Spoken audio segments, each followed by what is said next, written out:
새번역 사도신경으로 신앙 고백하겠습니다. 저는 전능하신 아버지 하나님 천지의 창조주를 믿습니다. 저는 그분의 유일하신 아들 우리 주 예수 그리스도를 믿습니다.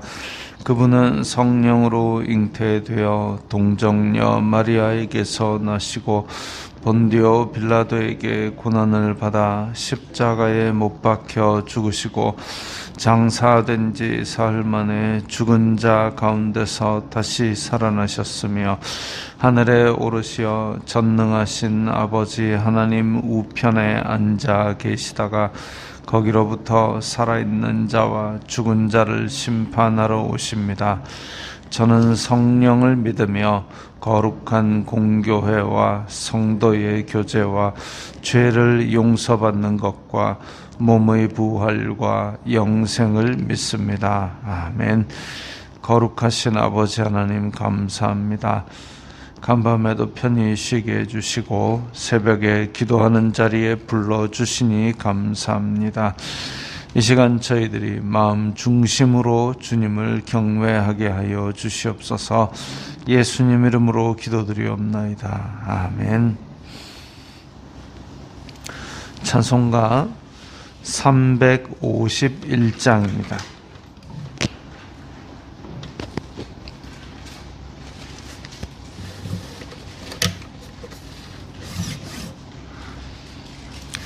찬송가 351장입니다.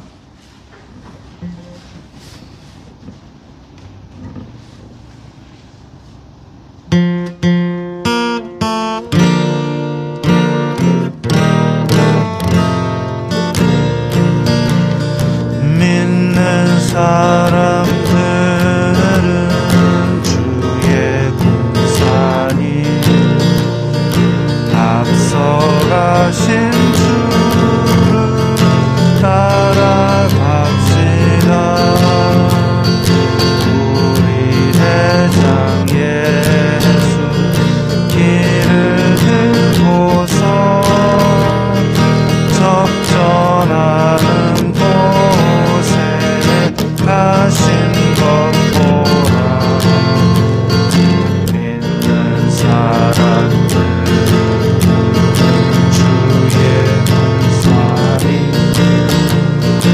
앞서가신 주를 따라갑시다. 원수마귀 모두 쫓겨가리는 예수 이름 듣고 거기 나니라. 우리 찬송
오늘 말씀은 민수기 1장 5절부터 19절까지의 말씀입니다.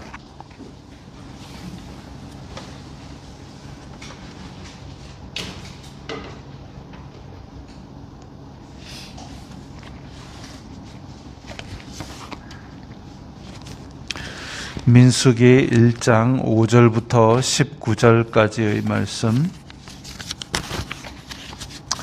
함께 읽겠습니다.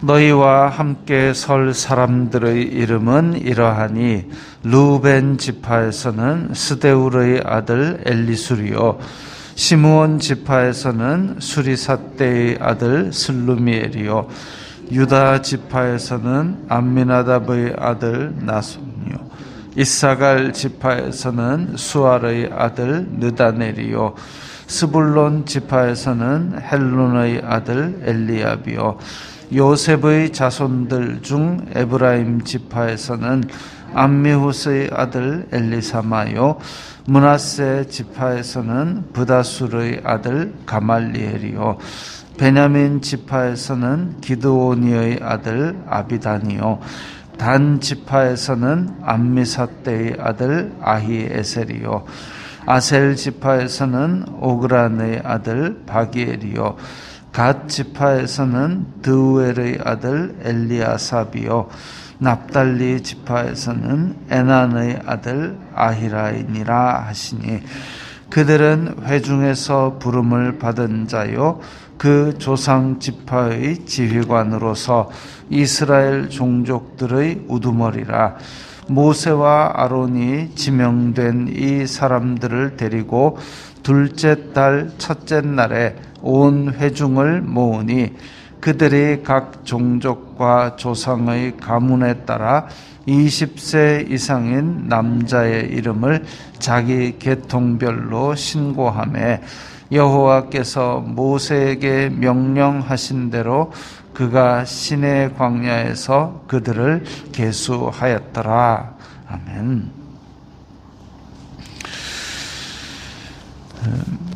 민수기를 읽다 보면 참 읽기가 어려워지는, 성경 통독을 하다 보면 민수기에서 걸리는 부분이 있습니다. 뭐냐면 오늘처럼 이렇게 이름만 줄줄줄줄 나오는 그런 부분입니다.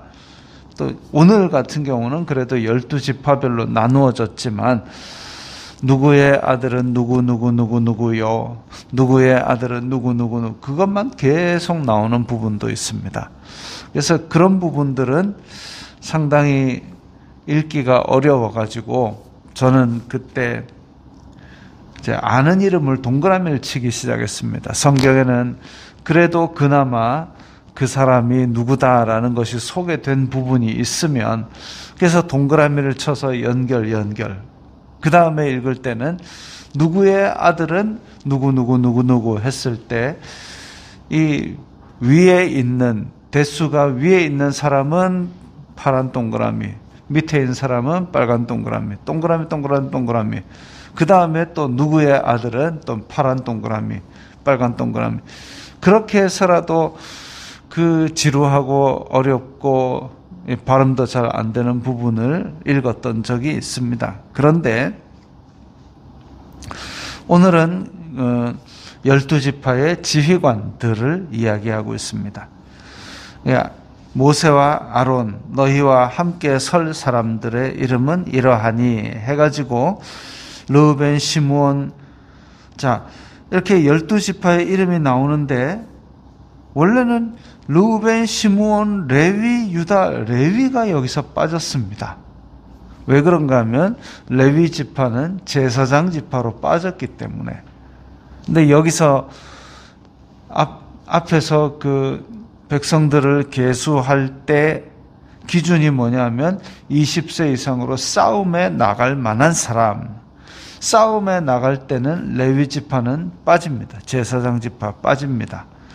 아이고 그러면 모세와 아론 너희 지파라고 싸움에 안 나가고 다 뺐나? 대신에 약속의 땅에서 땅 나눠줄 때 레위 지파 땅이 없습니다. 그래서 거기에 대해서 다른 얘기를 할 필요 없고 어쨌든 여기서는 싸움에 나갈 20세 이상으로 해야 되기 때문에 여기서는 레위 지파는 빠졌습니다. 그러면 싸움에 나갈 때 12지파가 어떻게 만들어지느냐? 10절에 보면 요셉의 자손들 중 에브라임 지파, 므낫세 지파 이렇게 나누어집니다. 그래서 요셉은 2개의 지파를 가진 지파가 됐죠. 요셉에서 에브라임과 므낫세가 한 지파씩이 되었습니다. 그래서 2개의 분깃을 가진 거죠. 율법에 의하면 장자권이라는 부분이 있습니다. 하나님을 섬길 수 있는 장자의 권리, 첫째 아들. 그래서 야곱은 에서에게 사기를 쳐서 그것을 뺏기 위해서 애를 썼지요. 그 장자권이 원래는 어떻게 되느냐 하면 르우벤, 첫째 아들 르우벤에게 있었습니다. 르우벤에게 있었고 그런데 어느 순간 보니까 요셉에게 넘어왔습니다. 요셉에게 넘어왔다. 우리는 그걸 어떻게 알 수 있느냐? 에브라임과 므낫세 2 분깃을 차지한 것으로 알 수 있습니다. 그리고 나중에 보면 그런 언급이 나옵니다. 장자의 명분은 요셉에게 있었다. 이렇게 명분이 나옵니다. 그 율법에 의하면 부인이 사랑받는 부인이 있고 사랑 안 받는 부인이 있고 그렇다 할지라도 첫 번째 태어난 아들에게 장자권을 주라고 되어 있습니다. 그러니까 야곱 같은 경우는 라헬을 사랑하였고 레아는 사실 사랑받지 못했지만 레아에게서라도 어쨌든 순서적으로 먼저 태어난 아들이 장자다 이거죠.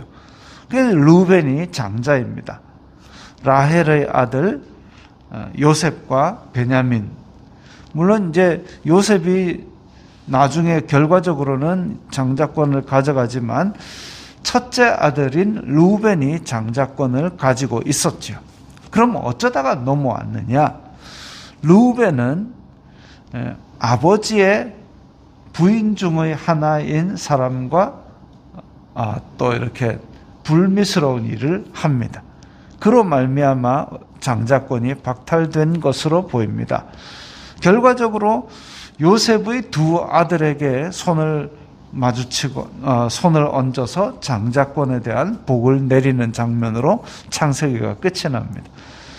그래서 하나님의 법칙대로 르우벤이 장자였다가 자기의 과실로 인하여 그 장자의 명분을 소홀하게 여긴 사람이 되어버린 것이죠.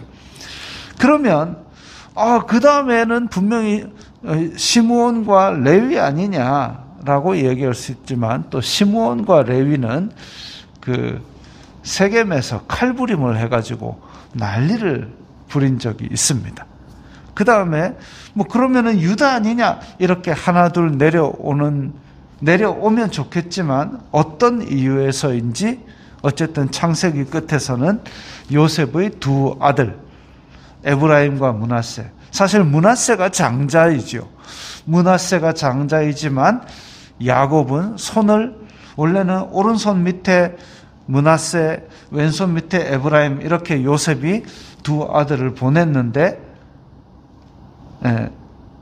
야곱은 2 손을 맡겨서 차자인 에브라임에게 오른손을 얹어서 축복을 합니다. 즉 장자의 권한은 둘째였던 에브라임에게 가게 된 것이죠. 그래서 그 장자권이 그렇게 내려오게 되고 또 이제 이건 여담이지만 더 넘어가면 에브라임 지파가 그래서 장자의 지파로서의 권한을 행사를 쭉쭉 하고 살았습니다. 근데 사사기에 보면 장자 권한을 가지고 이 목에 힘을 너무 주고 다니는 걸 봅니다. 기드온이 그렇게 애써서 적을 물리칠 때에 자기네들은 코빼기도 안 보이다가 나중에서 일어나가지고 그 적의 수장을 친 후에 어떻게 나한테 말도 안 하고 이렇게 전쟁을 벌였느냐 하고 막 큰 소리로 호통을 치고 이런 장면이 나옵니다. 참 못난 장자의 역할을 하죠. 그래서 그렇게 장자의 못난 역할을 하던 에브라임 지파가 어느덧 이 영향력이 언급이 점점 없어지더니 그 다음에 누가 나오느냐 하면은 유다 지파에서 왕이 나오게 됩니다.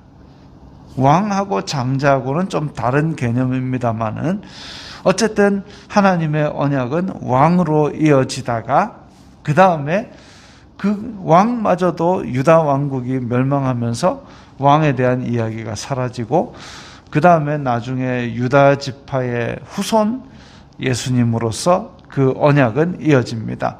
그리고 그 이후에는 장자에 대한 얘기가 쭉 없다가 어디에 나오느냐 하면 나중에 신약의 끝에 장자들의 총회라는 말이 나옵니다. 그래서 하나님을 섬기는 장자들의 어떤 계보가 이어지게 되는데 여기서는 그래서 요셉의 자손 에브라임과 므낫세가 두 지파로 해가지고 12지파가 전쟁에 나갈 수 있게 됩니다. 근데 이동할 때는 또 착착착 접어가지고 레위 지파가 하나의 지파로서 수행할 때는 에브라임과 므낫세는 합쳐서 요셉 지파가 됩니다. 인원수는 보면 차이가 굉장히 많이 나옵니다. 므낫세도 굉장히 많은, 므낫세가 비록 장자의 지파는 아니지만 굉장히 많은 수를 가지게 되고, 그래서 요단 동편, 요단 서편 이렇게 땅을 또 두 개로 나눠 가지는 그런 일이 있습니다. 그런 것들을 신경 써서 보면 성경이 뭔가 이렇게 재미난 부분도 있고 또 그런 장자권이 어디로 이어져서 어떤 형태로 바뀌는가 이런 것들을 보는 것도 재밌습니다. 어쨌든 이렇게 12지파가 나열이 되는데 여기서는 레위 지파가 빠지고 요셉의 아들 에브라임과 므낫세가 각각의 지파로서 그렇게 정돈이 됩니다. 그래서 이렇게 지도자를 세우고 그리고 19절에 보면 여호와께서 모세에게 명령하신 대로 시내 광야에서 그들을 계수하였더라. 이집트에서 나온 광야 1세대의 수를 그렇게 하나님의 명령하신 대로 다 정합니다. 그런데 이것이 바로 아브라함에게 약속하셨던, 그야말로 아브라함은 이삭 하나만 아들로 데리고 있었는데 그런데 이 아들이 언제 하늘의 별과 같이 바다의 모래와 같이 그렇게 되느냐? 사실 그 약속이 이루어지는 것을 보지 못하고 세상을 떴습니다. 그럼에도 불구하고 하나님의 언약은 정하신 때에 정하신 그 열매를 맺게 되어 있는 것이죠. 우리도 또한 어떤 언약의 백성인지 우리가 잘 알 수 없지만 히브리서 11장에 나온 대로 우리가 그것을 보지 못하고라도 계속 믿게 된다면 그 믿는 믿음 가운데서 우리가 그 열매를, 하나님의 언약의 열매를 보지 못하고 믿었지만 그 믿음 가운데서 역사하시는 하나님으로 말미암아 영광스러운 날을 보게 될 날이 저 하늘에서라도 있게 될 것입니다. 이 소망을 가지고 오늘도 믿음의 행진을 잘 하시기 바랍니다. 기도하겠습니다. 거룩하신 아버지 하나님 감사합니다. 광야에서 1세대가 이렇게 믿음의 걸음을 시작한 것을 봅니다. 저희들 또한 이 땅에 사는 광야의 삶 동안 예수 그리스도의 복음을 가지고 한 발 한 발 주님의 뜻을 따라 전진해 나가게 인도하여 주옵소서. 예수님 이름으로 기도드리옵나이다. 아멘.